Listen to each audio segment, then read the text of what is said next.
Maka saya datang setahun sekali kepada yang tiga ni, tak ada dosa. Faham tak ada dosa. Ini sebab nuzul ayat ini. Jadi pada zaman sekarang hamba tak ada. Kalau dia tidak berlaku adil, di sini 3 hari, di sini 1 hari, dia zalim, dia bawa dosa. Nanti dah datang tempak. Sengit.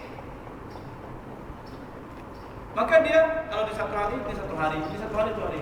Tambah sebenarnya dia masih muda kuat, dah tua dah 30 tahun. Coba ulang lagi yang tadi tak jadi. Tak jadi. Sebenarnya itu hanya bayangan saja, perasaan saja. Sebab kalau orang mukmin, subhanallah, la haula wala quwwata illa billah. Tak saya subhanallah katakan. Tidak ada nanti dengan macam mana. Tak ada. Hanya itu luaran saja. Orang mukmin tak puas dengan perkara itu. Perkara itu tidak memberi kepuasan. Maka sebenarnya kalau lelaki diberikan perempuan diberi peluang untuk perempuan itu banyak berpuasa, bermunajat, banyak solat, banyak peluang beribadah Allah. Tapi si suami menambah bebanan sendiri. Tapi karena pada zaman kita ni belum pakai perkara mukmin, muslim.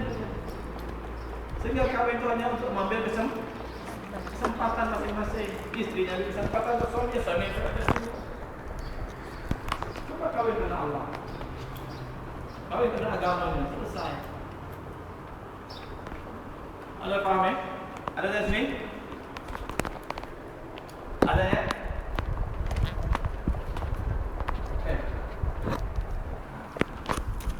Jadi perempuan tak boleh mengawinkan diri sendiri. Dan perempuan tak boleh menceraikan diri sendiri. Mencerai dengan apa? Boleh cabut lari.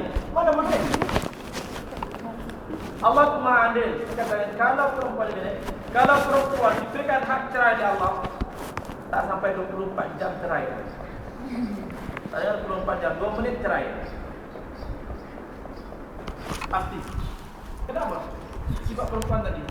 Kalau kita buat baik pada aku macam tiba satu kita salah, dia hati dia, maka yang nampak sah. Ada banyak kali orang Ustaz, saya kahwin tak pernah bahagia Ustaz.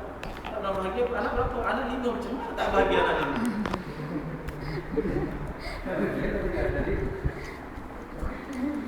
Dan apa? Itu sifat fitrah perempuan.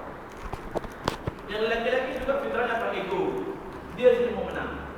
Maka saya katakan cara menegur laki-laki tak boleh dalam bentuk mengajar. Mesti tak mahu. Tetap kita nampak dia lebih baik amal lelaki. Ada lagi? Salah faham Ada. Assalamualaikum. Jangan panjang. An-Nafi' bin Umar radhiyallahu anhu